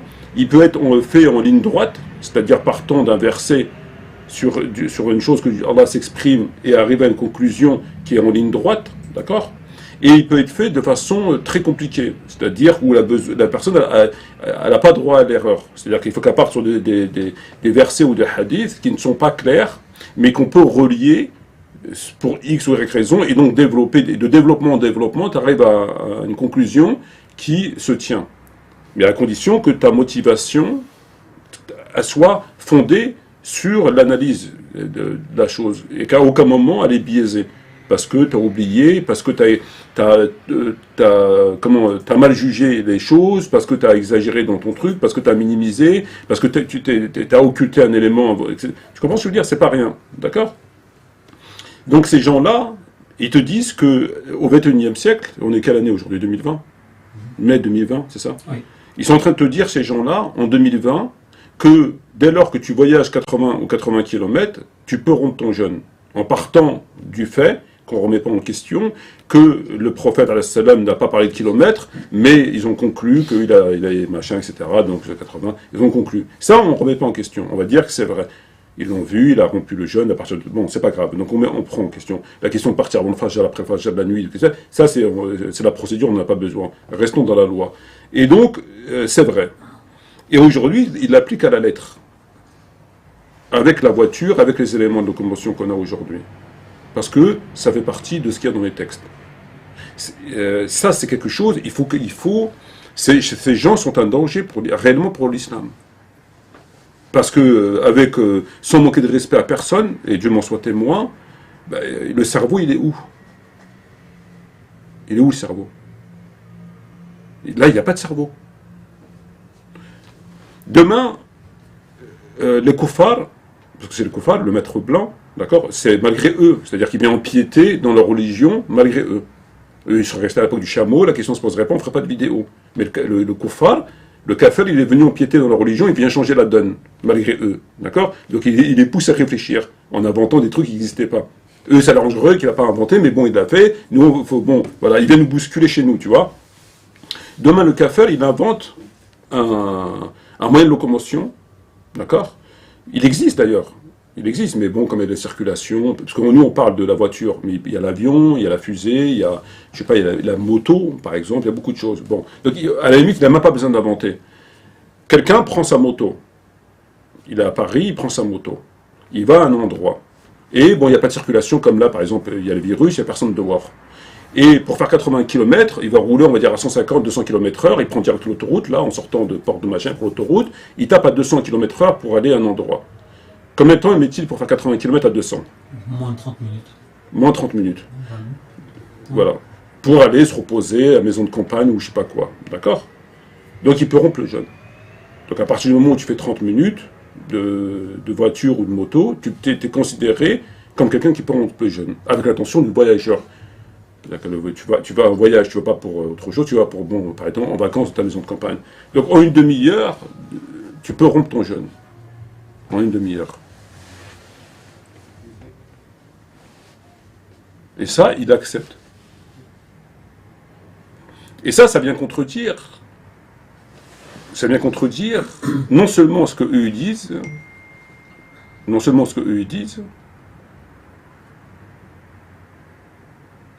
et ce que le prophète a dit. La pénibilité du voyageur sur un dos de chameau, elle doit être retenue. La pénibilité, le voyage, on le conçoit selon la pénibilité. Un voyageur qui n'a pas de pénibilité, qui fait un quart d'heure, il n'a pas voyagé. Quand on dit voyage, ça sous-entend forcément une certaine pénibilité. D'accord? Quand on dit voyage, ça sous-entend une certaine pénibilité. Le prophète Mohammed alayhi salam, dans des hadiths, j'ai cherché tout à l'heure, j'ai pas eu le temps de trouver. Voilà.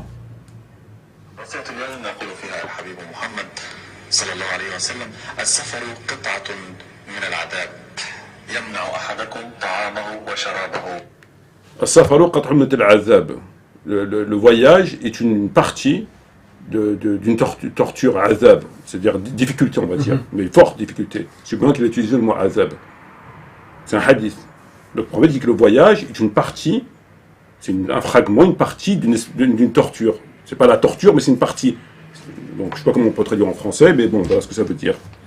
Ça, le prophète l'a utilisé dans le mot voyage.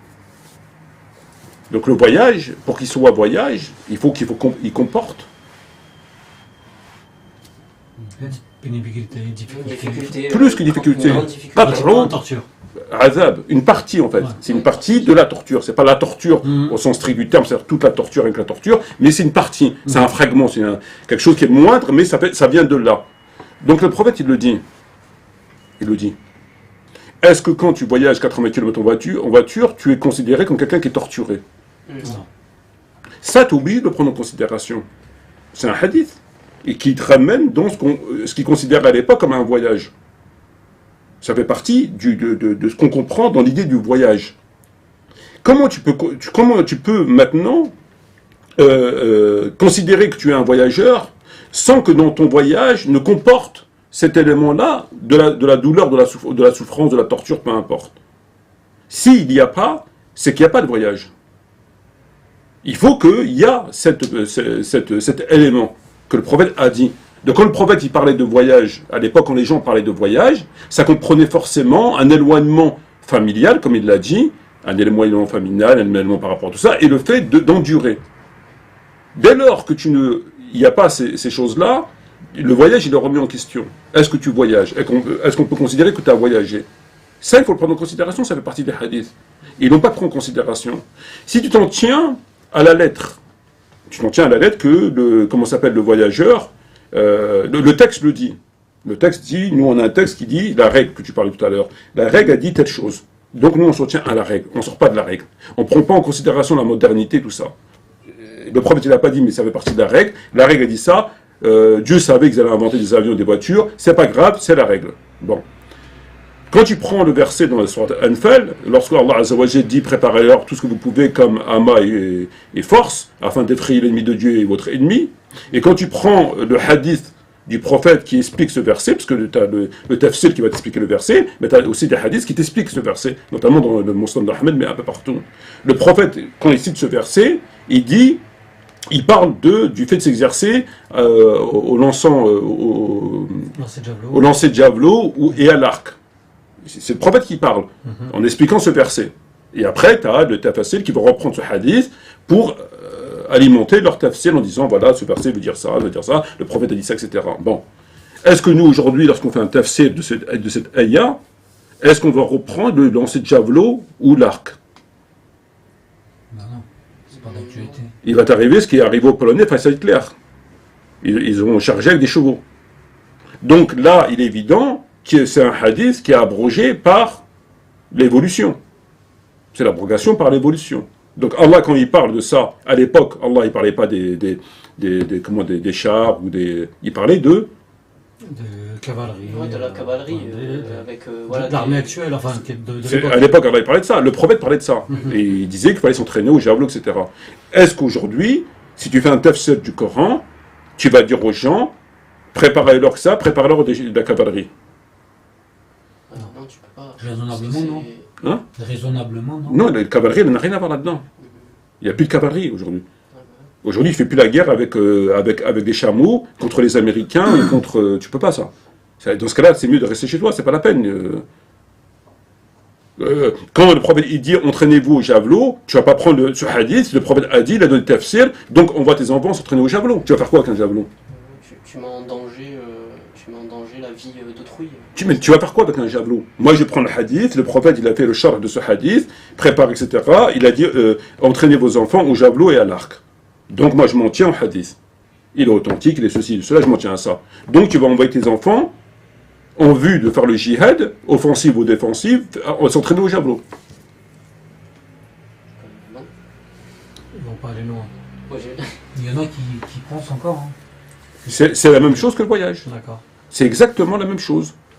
C'est-à-dire que tu as des preuves textuelles par le fait que le voyage à l'époque, ça sous-entendait forcément, entre guillemets, une torture, un effort, forcément, le voyage.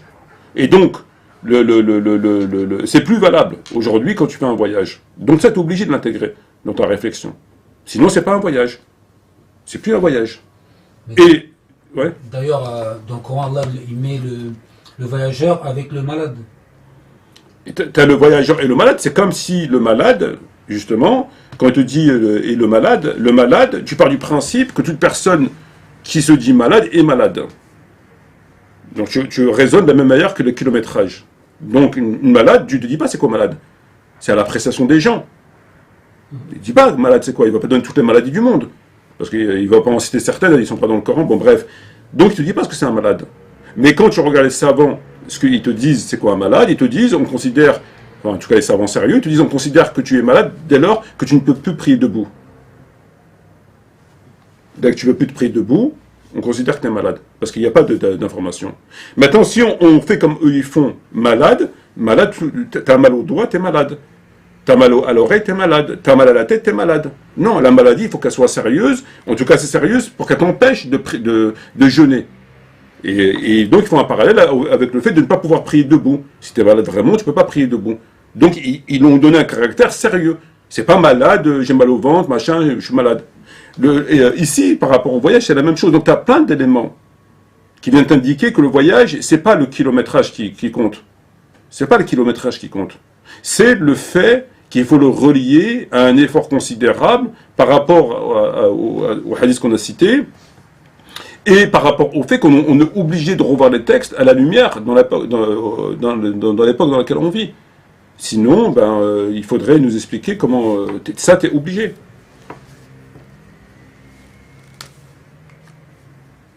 Donc c'est une règle sur laquelle on peut revenir. Mais tu n'as pas le choix. Comment tu peux considérer que tu fais 80 km aujourd'hui en voiture, tu es en voyage? C'est quoi le voyage? La définition du voyage, c'est quoi? Dans la rhétorique de l'époque, c'était quoi un voyage? Quand eux, ils parlaient du voyage à leur époque, quand ils disaient voyage, c'était quoi? C'est quoi un voyage? Quand ils parlaient, ils disaient le voyage, c'est quoi? C'est ça qu'il faut comprendre. C'est quoi le voyage dans leur bouche à eux, quand ils parlaient de voyage? Quand il disait voyage, c'est quoi? Ah bah tu vas fouiller.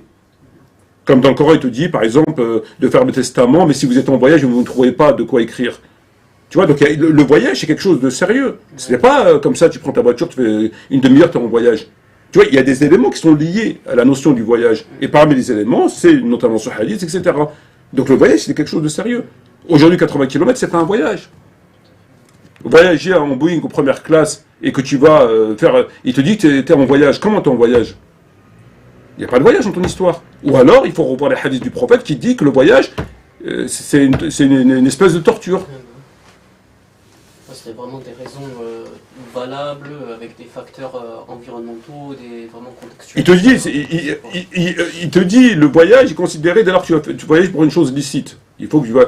Tu vois, il y a rendre de considération qu'on leur a rien demandé. Mais nous, on t'a pas demandé. Okay. Qu'est-ce que ça peut te faire, soit licite ou illicite?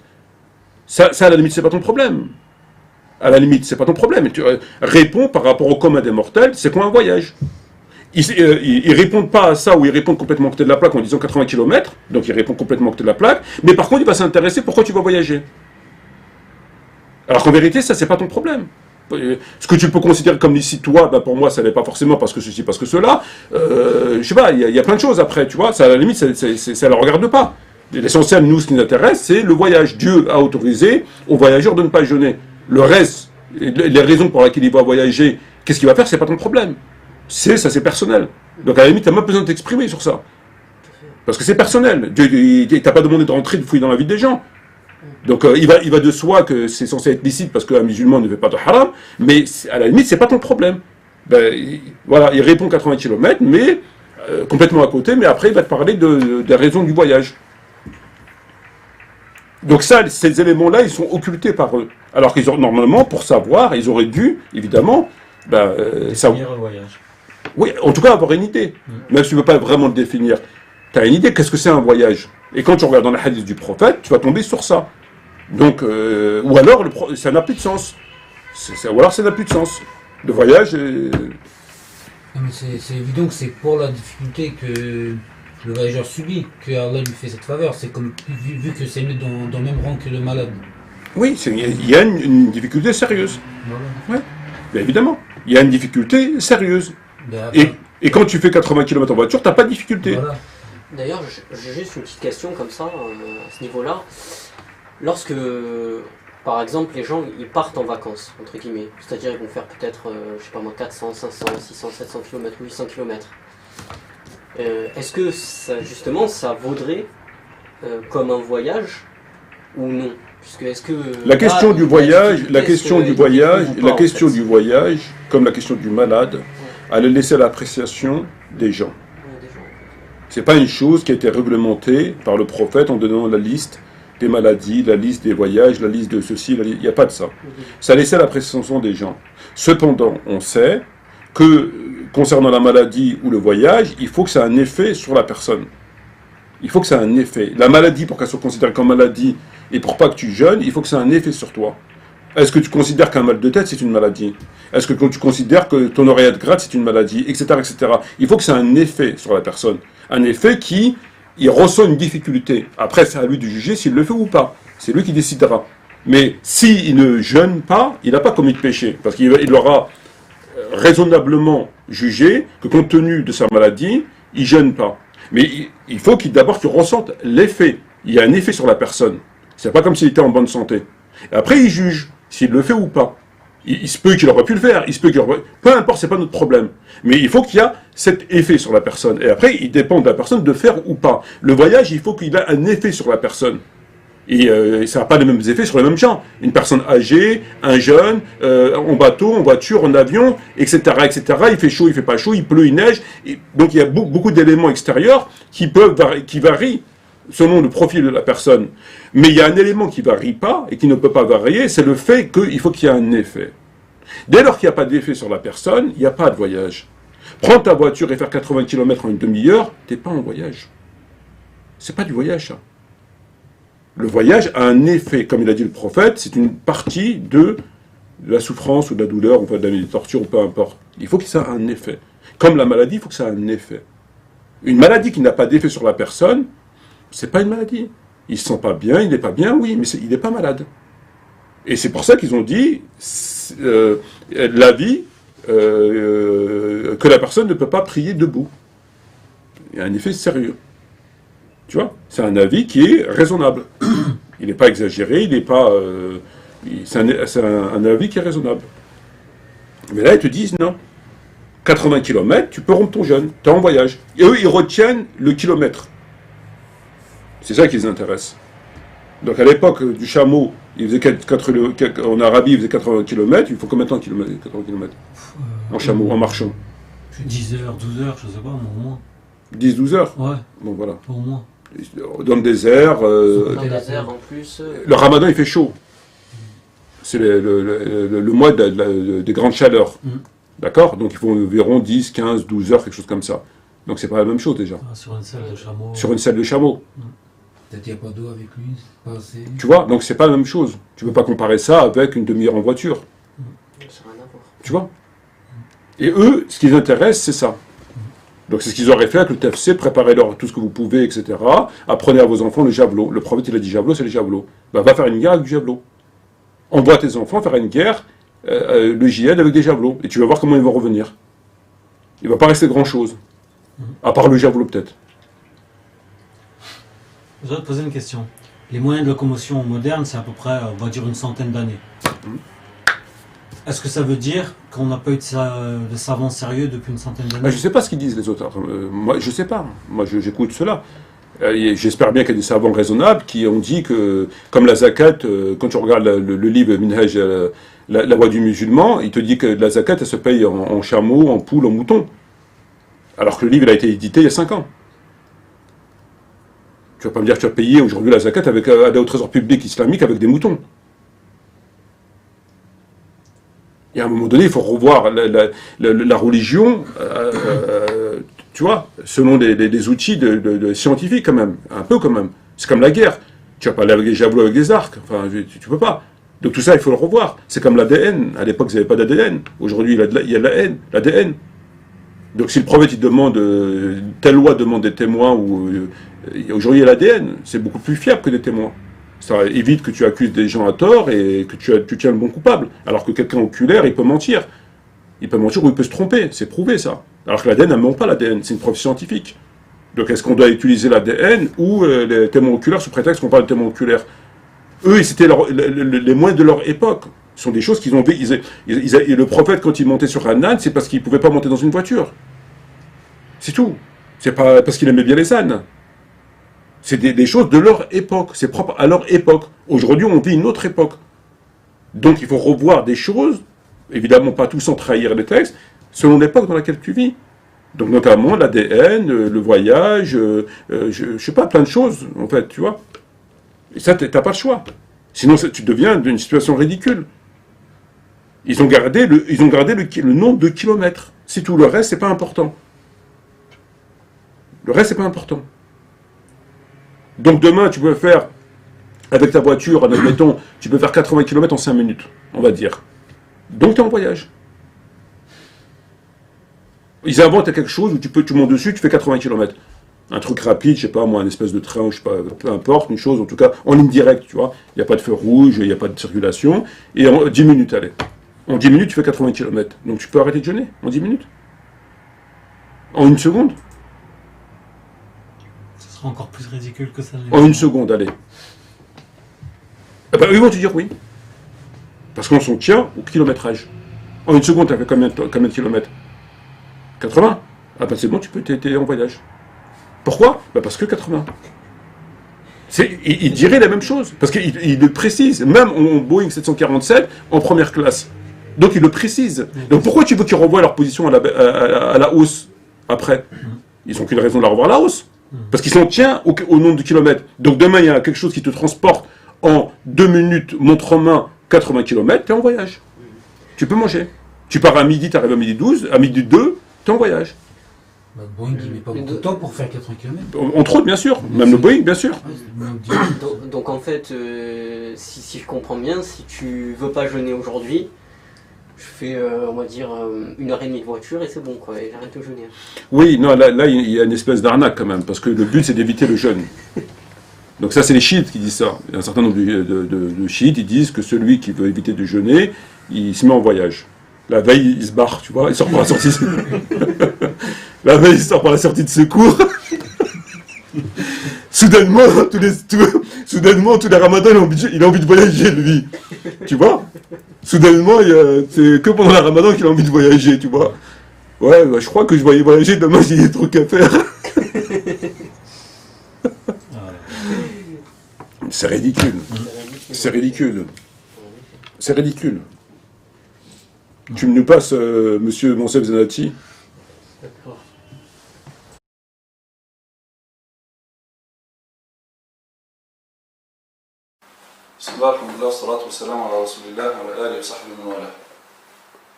Nous allons aborder dans cette vidéo la question donc, du jeûne et du voyageur. Le voyageur pendant le jeûne. Est-ce que il jeûne ou il ne jeûne pas? Qu'est-ce qui est mieux, de jeûner ou ne pas jeûner? Alors tout d'abord, il faut préciser que tout ce que je vais dire, c'est peu importe le moyen de transport. Alors, parce que certains nous disent que donc ne pas jeûner pendant le jeûne, c'était à l'époque parce que le moyen de transport était difficile, etc. Donc il est permis parce qu'en fait la permission de ne pas jeûner, celle-ci, donc elle est presque unanime, c'est ce qu'on va voir. Il y a bien sûr quelques nuances, quelques conditions, mais la règle c'est qu'il est permis de ne pas jeûner. Donc cette permission-là, elle est valable de tout temps, en tout lieu. On ne peut pas la limiter uniquement à l'époque, parce que dans la science des fondements du droit, donc chaque prescription est liée à une raison d'être, l'illa. Et l'illa, il faut que ça soit quelque chose de précis, invariable. Parce que si on dit que la raison c'est la pénibilité ou la difficulté du voyage, ça c'est un élément qui est aléatoire, qui n'est pas précis. Peut-être que pour toi c'est difficile, pour un autre c'est pas difficile, donc on ne peut pas fonder une prescription sur un tel élément. Par contre, on va dire que l'illa, la raison d'être de la permission de ne pas jeûner pendant le voyage, c'est le voyage en soi. Donc si le voyage a toutes les conditions d'un voyage, donc la permission est là. Donc personne ne peut dire non, voilà, c'était à l'époque, de nos jours, il faut jeûner, etc. Non, Allah Azza wa Jalla savait, parce que c'était dans le Coran, et Allah Azza wa Jalla savait bien que les êtres humains allaient inventer des moyens, etc. Sinon c'est comme si on disait qu'Allah Azza wa Jalla ne savait pas que les êtres humains allaient inventer tous ces moyens de transport. Donc ça c'est la première chose. Deuxièmement, il faut... Voilà. Tu as entendu? Il a mis exactement la main dessus et puis il a dit non, c'est pas ça. Voilà, il a mis la main dessus, il a dit non, c'est pas ça. Mais il ment sur Allah, Allah n'a pas dit 80 km. Non, il a pas dit 80 km, mais en fait, moi je pense qu'il croit à ce qu'il dit. Il croit à ce qu'il dit. Il dit parce que ça ne veut pas être à l'appréciation des gens. Pour toi c'est pénible, pour toi c'est pas pénible, donc ça peut pas être, donc on peut pas parler de ça en fait. Et le malade alors? Ben, c'est pareil. On ne peut pas laisser à l'appréciation des gens, d'après ce qu'il dit. C'est pas, il faut que la règle soit établie. Et elle ne peut pas être établie, comme tu dis, pour le malade, et peut pas être établie. Parce qu'en fait, on n'a pas la main mise sur la pénibilité, la difficulté. Voilà. Il dit. Oui, en fait, lui, il te dit, il te dit deux choses. Il te dit la première chose, Dieu savait. Parce qu'il sait, et sinon il aurait précisé dans le Coran, mais il viendra une époque où il y aura des Renault, des Peugeot, donc ça ne vous concerne pas. Bon. Voilà, donc le Coran, Dieu ne parle pas de Peugeot ni de Renault. Donc lui il te dit, Dieu sait. Donc il sait. Il n'a pas dit. Il n'a pas dit, ça veut dire c'est bon. Et ensuite il te dit, on ne peut pas baser un truc de jurisprudence sur l'aléatoire. Toi, c'est dur pour toi, pour lui c'est pas dur. Pour lui c'est un petit peu dur, etc. Donc on ne peut pas baser sur ça. Comme il a dit Ilmaz, sur le fait, le malade, c'est aussi à l'appréciation des gens. Et pourtant, on n'a pas d'indication sur le malade. Parce que là, il va s'en tenir à l'indication des 80 km. Donc lui, il va partir avec la prétention qu'il a les 80 km. Donc les 80 km, ils font autorité sur l'aléatoire. On ne peut pas baser sur l'aléatoire, on a 80 km, on s'y tient. Donc, mais si tu prends l'exemple du malade, est-ce que tu as une information sur laquelle tu peux tenir ça par rapport au malade? Tu n'en as pas. Non. Donc, tu es obligé de te baser Sur l'aléatoire. l'aléatoire. Donc, pourquoi ce serait valable? Pour l'un et pas pour l'autre. Sa règle juridique, sa prétendue règle juridique, pourquoi elle serait valable pour le voyageur sous prétexte qu'il a sous la main un nombre de kilomètres et qui s'éloigne, qui rejette l'aléatoire, c'est une règle juridique, mais pour le malade, il n'a aucune règle juridique. Donc, par conséquent, il est obligé de se baser sur l'aléatoire. Il n'a pas le choix. Parce qu'il ne peut pas avoir, il n'y a pas de règle. Donc, ça prouve bien que ce qu'il dit, ça n'a pas de sens. Sinon, il nous aurait expliqué le malade. Donc, tu as raison, le voyageur, c'est vrai, on ne va pas se baser sur l'aléatoire. Pour toi, c'est dur, pour toi, c'est pas dur. C'est vrai, tu as raison. Tu as quelque chose à nous proposer? Oui, moi, j'ai la loi. C'est quoi 80 km? Bon, ben, on fait 80 km. D'accord. Dans le verset, tu dis le malade. Ah, le malade. Bon, ben, je veux respecter ton principe de jurisprudence. C'est quoi le malade? Il n'en a pas. Donc, sa démonstration tombe à l'eau. Donc, il va être obligé de se baser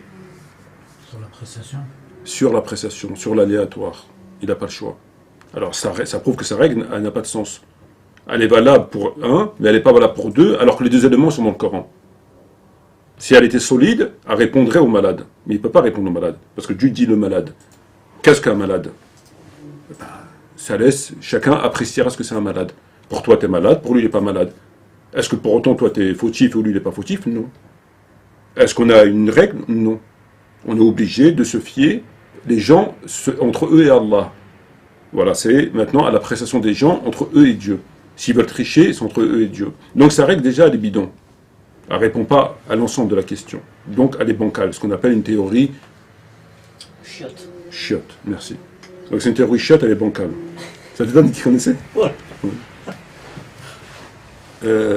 Bon, après, il part du principe que Allah savait. C'est ce qu'il a dit. Oui. Allah savait. Est-ce que tu peux passer l'autre extrait?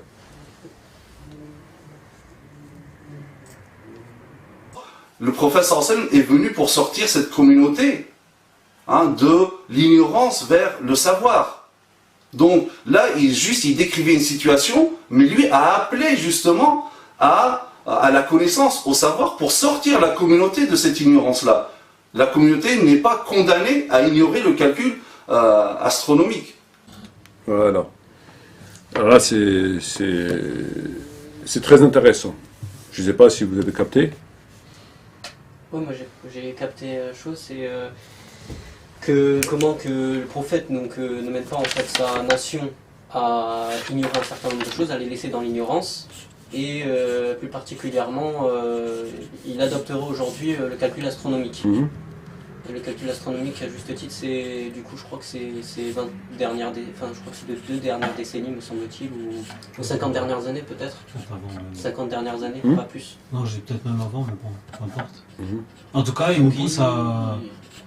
Ouais, donc il pousse à la réflexion, c'est ça. Et à tenir compte de l'évolution. À tenir compte, ouais, de l'évolution et du contexte dans lequel on est. Mais surtout, c'est qu'il tient compte de l'évolution. Est-ce qu'Allah ne savait pas que l'homme il allait faire les calculs astronomiques? Si. Mais pourquoi c'est pas valable? Pourquoi son raisonnement qui consiste à dire Dieu savait qu'il y aurait des voitures, mais il n'a pas tenu en compte? Donc on s'en tient au texte. Et pour le calcul astronomique, il te dit mais il faut prendre des éléments modernes. Et Dieu ne savait pas qu'ils allaient faire les calculs astronomiques? Pourquoi il ne dit pas non, mais nous on ne tient pas les calculs astronomiques, Dieu savait qu'ils allaient faire les calculs astronomiques, et donc on regarde la Lune.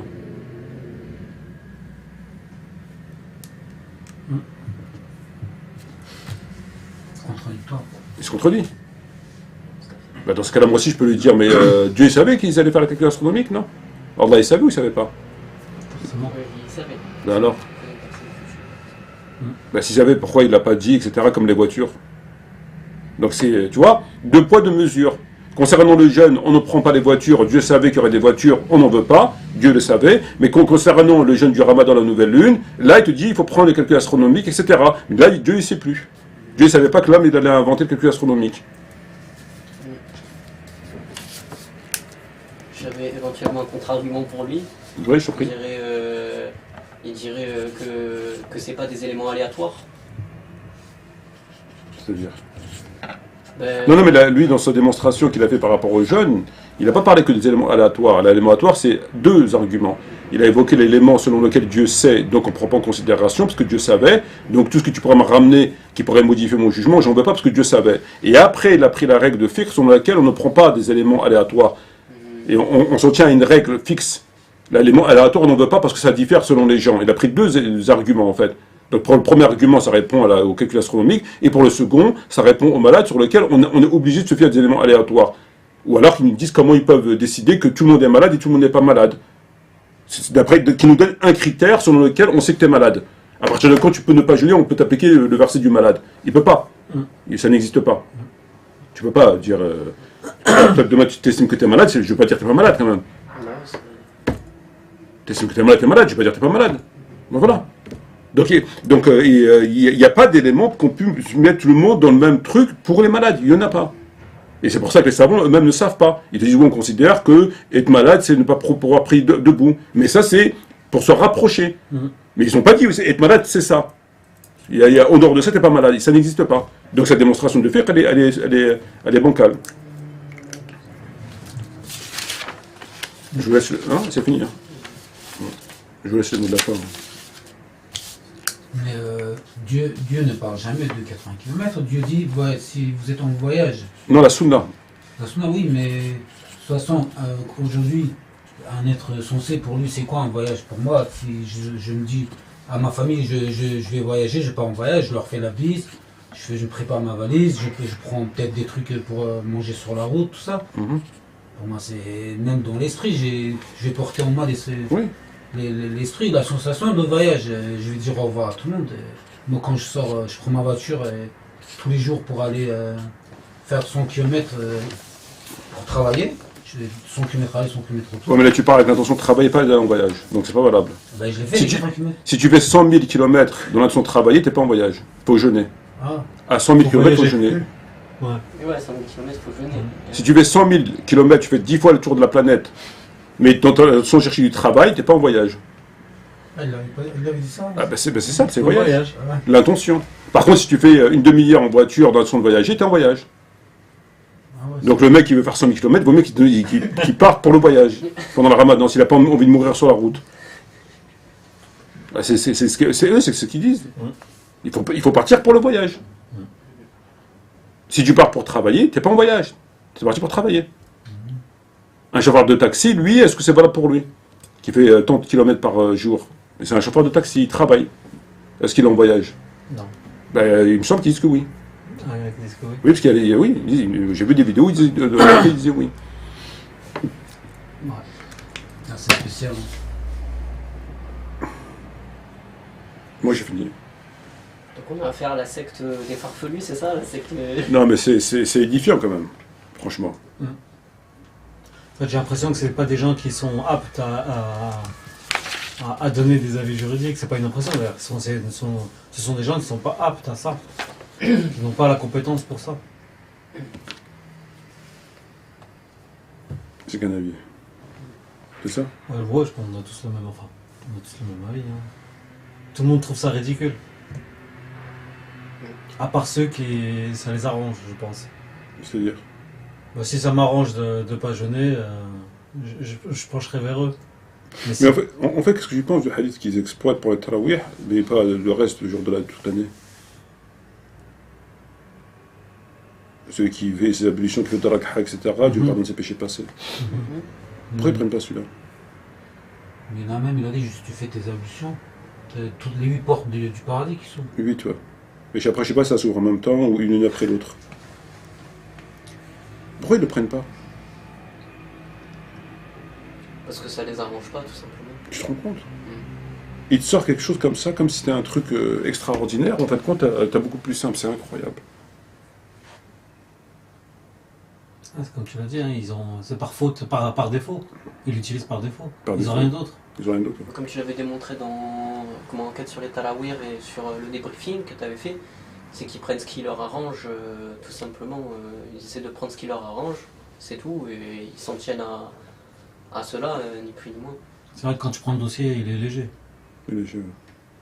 Par rapport au dossier qu'il a fourni, c'est sûr qu'il est léger leur dossier. En plus, il a été allégé encore. Quand ils doivent défendre leur dossier, il est léger. Il y en a un, il ne faut surtout pas qu'ils le prennent, parce que comme tu as dit, il est très dangereux. Ouais. Il peut attirer l'attention, celui de Bukhari. Ouais. Il peut attirer l'attention sur la fin du texte. Donc celui-là, ils le font tous d'ailleurs. Ouais, il vaut mieux ne pas le citer. Ouais. D'ailleurs, ils le font très bien. Ouais. Ils ne le citent pas. Ils ne le citent pas. Bah si, cette année, ils l'ont cité. Ils n'avaient pas le choix. Donc ils prennent ce qu'il leur arrange. Grâce à Monsieur Corona. Grâce à Cher Corona. À Cher Corona. D'ailleurs, je crois que Corona, c'est un chiite. Ah. Bah ouais, parce qu'il a poussé les gens à prier chez eux. Ouais, ouais. Tu vois. Macron aussi, alors, du coup. Non, mais c'est vrai. C'est vrai. Ouais, leur dossier, il est maigre, donc il leur reste plus grand-chose. Hein. Ouais, il faut qu'il... Faut bien dire, le prophète, il a dit. Hein. Si tu veux demander aux gens de faire quelque chose, leur dire que c'est une sunna, muakkada, faut bien à un moment ou à un autre dire que le prophète, il a dit. À la fin, tu te rends compte que tu as vraiment, encore une fois, des suppôts de Satan, quoi. C'est des diables en face. C'est diabolique, tout ça. C'est diabolique, et puis tu t'interroges après sur le reste de ta pratique. Si sur celle-là, il y a une erreur, sur quoi d'autre il y a des erreurs? Mais par rapport à l'histoire du chien, qu'est-ce que tu en penses? C'est dramatique. De quel chien? Tu parles par rapport aux femmes? Non, l'autre. Ah, là, c'est plus une créature abjecte, ou je sais pas comment ils avaient... Quel terme ils avaient utilisé. De la pire des conditions. Pire des conditions, voilà. Il n'y a pas que lui, hein. Il n'y a pas que lui qui est penché comme ça, parce que les gens, Tarawih, c'est Omar, il l'a aimé. Ouais. Je sais pas, il l'a inventé ou qu'est-ce qu'il a fait. Ils l'aiment tous, quoi. Ils veulent pas de preuves, ils veulent pas, ils cherchent pas à comprendre d'où ça vient. Si je te lis tous les commentaires que j'ai eu sur Facebook. Il n'y a pas de hadith qui te montre que le prophète a fait. Je pense que sincèrement, c'est dur de dire qu'il n'y a pas de culte de la personnalité. C'est dur. Sincèrement, c'est très dur de dire le contraire. Non, il y est pour rien, mais en tout cas, il y en a un. Pourquoi? Ce serait intéressant d'y répondre un jour. De quoi, par rapport à quoi? Le culte de la personnalité d'Omar, pourquoi? C'est le conditionnement. Oui, mais pourquoi lui? On l'aura appris comme ça. Il y a bien quelqu'un à un moment ou à un autre, il y a bien quelque chose. Pourquoi lui et pas Mais c'est la même chose que en Corée du Nord. Pourquoi lui? Pourquoi dans le pays du Maghreb? Pourquoi Taturk? Pourquoi tout ça? Pourquoi?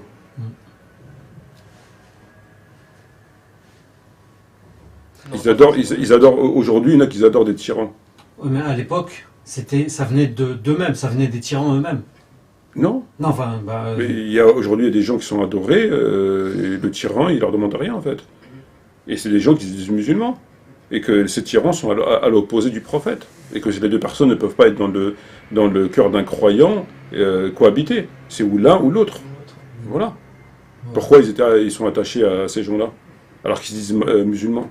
Et que ces personnes-là, à l'opposé du prophète, à l'opposé. Ouais, comme Atatürk en Turquie. Atatürk, puis d'autres qu'on va pas citer, tu vois. D'ailleurs, si tu lis le Coran, tu vois qu'ils idolâtrent même des personnes. Dans le Coran, il y a des personnes qui sont idolâtrées. Et que Dieu reproche justement, et en fait, il n'y a aucune réponse de leur part. Et puis même, il y en a plein, il y en a plein. Il y en a plein, il y a beaucoup de... c'est même actuel. C'est même actuel, il y en a plein. Comment t'expliques ça? Ce sont des gens... C'est peut-être la crainte des hommes. La crainte des hommes, Pourtant, ils sont musulmans. Manque de science. Ce n'est qu'une apparence. Non, je pense pas. La science, ça n'a rien à voir là-dedans. Tu sais quand même que lui, il est à l'opposé du prophète. Quand même. Pourquoi ils ont préféré Muawiyah à Ali? Par exemple. Qu'il ait préféré à Omar, qu'ils aient préféré à Abu Bakr, qu'ils aient préféré à Othman, qu'ils aient préféré Bilal, qu'ils aient préféré... mais qui préfèrent Muawiyah à Ali. Pour moi, c'est un manque clair de foi et de sincérité. C'est pas un manque de foi, c'est une absence de foi. C'est mon opinion personnelle. C'est quand même très difficile de préférer Muawiyah à Ali, quand même. Moi, en Turquie, quand je cherchais des livres, un libraire, hein, il avait lu le livre de Muawiyah, tout ça, il était fasciné. Il connaît toute l'histoire. Et il aimait bien Muawiyah. Bah, tu vois. Il était fasciné par Muawiyah. Il cherchait la royauté, il l'a eu. C'est un musulman. C'est un musulman libraire qui vend des livres islamiques. Comment tu peux expliquer qu'ils ont pu lever une armée pour combattre Ali? Et que les gens ont accepté de le combattre, et notamment la famille du prophète, à Kerbala, etc. Ils savaient que c'était la famille du prophète. Pourtant, ils ont tué. Comment tu peux expliquer ça? Et après, ils vont faire tashahhud, Allahumma salli ala Muhammad wa alayhi wa sallam, kama salli ala Ibrahim wa ala Ibrahim, etc.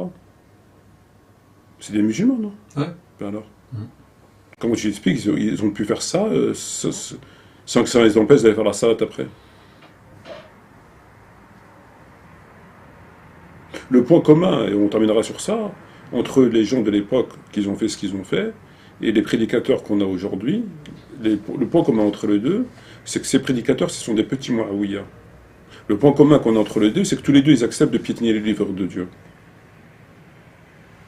Ils font abstraction de la loi. Ils te parlent de tous ces sujets secondaires, périphériques, mais tout ce qu'on sait, ils ne parlent pas. Ils acceptent de ne pas en parler, de ne pas l'appliquer. Tu vois? Ils l'acceptent. Donc ils s'assoient dessus, en connaissance de cause. Ils font exprès qu'ils ne savent pas. C'est ça le point commun entre eux. C'est qu'à l'époque, c'était pareil. Ils acceptaient de faire abstraction d'une partie, d'une certaine vérité. Aujourd'hui, c'est pareil. C'est comme les gens, finalement. Les gens qui acceptent de pratiquer cette religion avec 2 versets et demi ou 3 versets, ils savent quand même qu'ils font abstraction, ils prennent en dérision une partie du livre de Dieu, mais ils l'acceptent. Ils l'acceptent. Un vrai musulman, il n'accepterait pas. Il n'accepterait pas volontairement de prendre en dérision une partie du livre de Dieu. Il sait très bien qu'il le prend en dérision, qu'il ne lui accorde aucune intention, il le sait. Et les gens l'acceptent. Donc c'est le point commun, en fait. C'est que tu as des gens qui acceptent pour leurs intérêts. À l'époque, leur intérêt, il était autre. Aujourd'hui, il est autre et demain, il sera autre. Pour leur intérêt, de faire abstraction d'une partie du livre de Dieu, et des hauts commandements, des hautes prescriptions, des hautes obligations, ils acceptent d'en faire abstraction. Ils vont garder, eux, ce qu'ils veulent, et après, ils vont faire leur religion. Ils l'acceptent. C'est comme ces prédicateurs ou ces gens qui acceptent, comme ces gens qu'on a écoutés, qui parlent comment est-ce qui annule le jeûne, le voyage, etc., alors qu'à côté, ils ne sont même pas considérés comme musulmans. Ils ne sont même pas considérés comme musulmans. Si on revient à la loi, ils ne sont même pas considérés comme musulmans. Et ils le savent. Ils le savent très bien. Ils le savent autant que nous. Mais ils font exprès de ne pas savoir. Donc ils acceptent de s'asseoir, de faire abstraction de ça. Et aujourd'hui, ils font abstraction de ça, à défaut de faire mieux. Si demain, ils pouvaient faire ce qu'ils ont fait à l'époque, tuer, ou je sais pas quoi, ou s'allier avec des gens, ils le feraient. C'est pour ça qu'aujourd'hui, par exemple, ils laissent tuer des musulmans, et pourvu que leur épicerie continue à tourner. Donc tu vois, c'est exactement la même chose. Seulement les intérêts ont changé. À l'époque c'était ça, aujourd'hui c'est autre chose. Aujourd'hui c'est une petite place, c'est de l'argent, c'est de faire les poches des gens, c'est d'avoir une notoriété, c'est de vendre des livres, c'est de faire tourner sa petite boutique finalement. Le mec il est H24 sur YouTube, en train de te raconter des histoires à dormir debout, machin, etc. C'est pas faux. Et c'est qu'il a un intérêt. C'est qu'il a un intérêt. Il n'est pas là pour rien. C'est qu'ils ont tous leurs intérêts. L'autre, il a une mosquée, l'imam d'une mosquée, il veut préserver son petit coursi, et il faut forcément, il ne faut pas qu'il parle de ça, il l'accepte. Alors que tu as les vrais musulmans, les loyalistes, les vrais musulmans, qui sont malheureusement très peu, qui eux n'acceptent pas ça. Ils n'acceptent pas. C'est-à-dire qu'ils savent que Dieu a dit ça, qu'ils s'efforcent de l'appliquer, autant que possible. Ils s'efforcent de revenir au respect. Et ne prenez pas les versets de Dieu en moquerie. Et parmi les gens, il y en a qui adorent Dieu à la harf, sur une petite partie. Ça, ils ne l'acceptent pas. Donc, ils le savent. Quand tu le sais et que tu es musulman, ça a un effet sur toi. Tu ne peux pas t'accommoder. Tu ne peux pas. Si tu t'accommodes de ça, c'est que tu as un problème. C'est forcément un problème. Ou tu sais pas, bon. Ou alors, tu es un hypocrite. Ou un hérétique. C'est obligatoire. Et tous ces gens le savent, que ce soit Eric Younous, tout ce que je te dis, ils le savent. Mais ils l'acceptent. Pour leurs intérêts. Et de garder leur place. Donc ils s'assoient sur la parole de Dieu, ils prennent la parole de Dieu en dérision, en connaissance de cause. Et ça, jamais un musulman ne le fera. Jamais. Un vrai musulman, il ne le fera jamais. Il prendra en même considération le verset qui dit lavez-vous le visage, que le verset qui dit pour lui c'est la parole de Dieu, ils le prendront de la même considération. Il n'y a pas de sous-parole de Dieu. Il n'y a pas, ça n'existe pas. La parole de Dieu est la parole de Dieu. Et il fera passer avant toute chose des grands péchés avant les petits. Si vous évitez les grands péchés, on vous pardonne vos petits péchés. Eux, ils font le contraire. Ils t'expliquent à combien de kilomètres, le jour, la nuit, blablabla, mais à côté de ça, il fait tous les grands péchés. Et celui qui n'est pas d'accord, on peut lui donner la liste. Et ils le savent. Mais ils l'acceptent. C'est tout. Le point commun avec les Muawiyya et tous ces musulmans-là qui vont adorer des tyrans, même au jour d'aujourd'hui, et qui sont à l'opposé du prophète, et tout ce qu'on peut voir sur Terre aujourd'hui, c'est le même principe que Muawiyya et sa clique. C'est qu'ils acceptent cette façon de pratiquer leur religion. C'est un choix, délibéré en connaissance de cause. L'ignorance n'a rien à voir là-dedans. Là, on ne parle pas des tarawih, on ne parle pas de... Ils le font volontairement. C'est un fait. Ça, c'est hypocrite. C'est un fait. Et comme il a dit Ibn Mas'ud, l'hypocrite, c'est celui qui parle de la religion, qui ne pratique pas la religion. C'est tout. Voilà, on va couper, Inch'Allah. Merci. Sur ce, je connais les années, et à bientôt, Inch'Allah, pour une prochaine vidéo, si Dieu veut. Merci aux personnes qui sont restées avec nous écouter le live, et puis on espère qu'on aura l'occasion d'avoir des sujets intéressants. Merci à tous les frères et sœurs qui ont pu nous écouter. Je rappelle de nouveau que vous pouvez bien sûr vous abonner à la chaîne YouTube, sur la page Facebook et sur toutes ces autres chaînes qui sont bien sûr qui sont présentes. Bien sûr, abonnez-vous, partagez les vidéos, partagez, et une dernière fois, faites votre travail. Salam alaikum wa rahmatullahi wa barakatuh.